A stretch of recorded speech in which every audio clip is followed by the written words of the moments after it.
Hey, this is Phil from PNB Tones, and today we're going to be having a look at the Hardcore for Life template. So the track we're going to be having a real quick look at is just something I was mucking around with. One of my buddies has lent me a 7-string, which is tuned to drop G, which is kind of new, uncharted ground for me. So I wanted to see if I could dump that in the template without adjusting any of the settings and see how it would pan out. So this is basically that. I haven't adjusted any of the tones or anything. This is just how it comes stock. So let's have a little listen to the track and see what we got.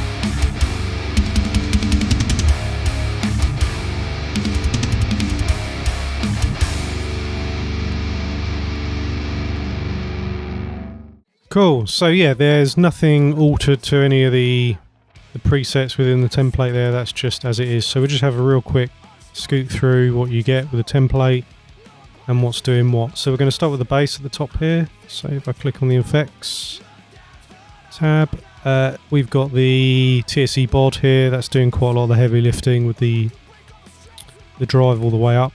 It's kind of a nasty kind of clacky sound. Then we've got a couple of instances of the JS saturation, just to add a little bit more gain. Then the reverb is working as a IR loader, impulse response, and that's an impulse response of a Ampeg cab blended with a few other bits. Then we've got a little bit of EQ, just pulling out a little bit of the mid, just a very light comp, just to even it out, and then a limiter to even it out a little bit more. So if we just take this off, you can hear the DI bass. Cool, so that's doing quite a lot of work there. There's quite a lot of grit on that, and it sounds really nasty. Works really well with the guitars. Okay, moving on. Sampler window in PD player. This is the diamond kit. So we get kick, snare, a couple of toms, and then we have cymbals. The crashes and the ride have 2 articulations. So you've got the hit, and then you have chokes, and the ride has a bell function. Something to note with the samples in here is that there's between 6 or 8 round robins of each hit, and you've got soft, medium and hard. When you're programming your drums, you just want to be aware of where the velocities lie. So 0 to 69 is your soft, 70 to 109 is your medium, and 110 to 127 is your hard hits. So I think most of the stuff in the stuff that I've programmed here is all just hard hits, because it's heavy. So yeah, we'll just run through that quickly. So that's your hard hit, that's your medium, and that's your soft. No one wants soft hits, we want the hard ones all day. Cool. So over on the mixer panel here, you can adjust all the individual volumes of things, and that goes from page 1 to 2. So you've got the Splash the China on page 2, and on the first page you've got everything else. The overhead in the room faders don't do anything on here, but the reverb one does. And as you can see on the shells here, on the snare and the 2 toms, there's a little bit of reverb dialed in, which is affected by this fader here. So if I solo the drums, I'll just do the snare just so you can hear.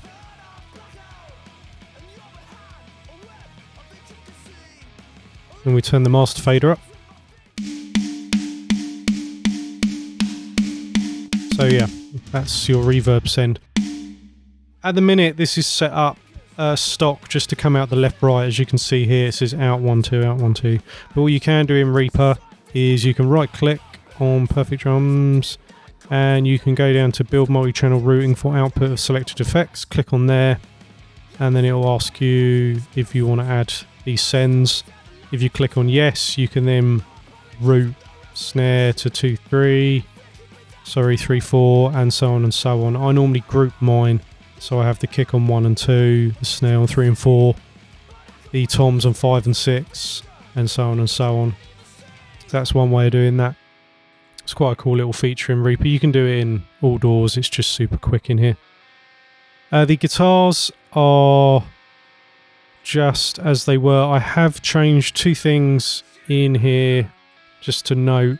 The demo track in the project is a Fender with EMGs in it, and the Jackson that I used on this track had passive pickups in it, which were way lower output. So the only things I've adjusted are the input. So I think I've pulled the input down. No, I've upped the input a little bit, and I had to change the gate. I think the gate's generally set here, and I think I had to just pull it back a little bit.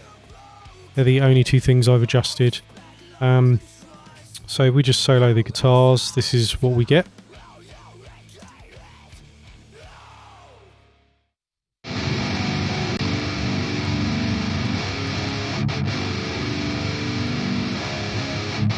We can have a real quick listen to the DI on this.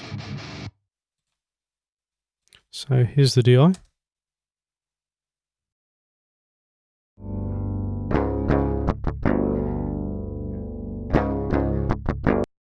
Okay.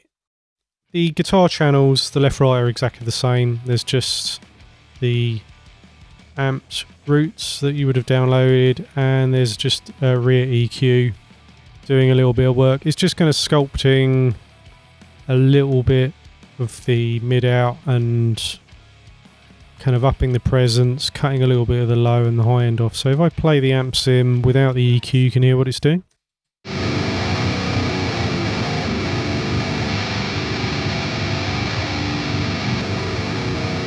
It's kind of most present what it's doing on the high end. It's kind of 5150 type amps, so they're quite fizzy, so it's worth just cutting quite a lot of that noise out of the high end.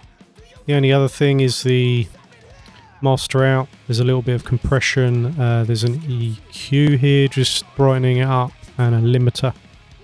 We can just scoot through this without it on and then put it on just so you can hear.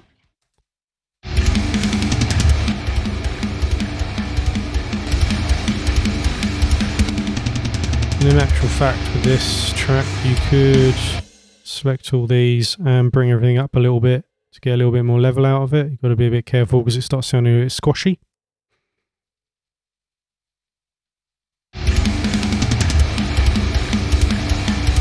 Too much.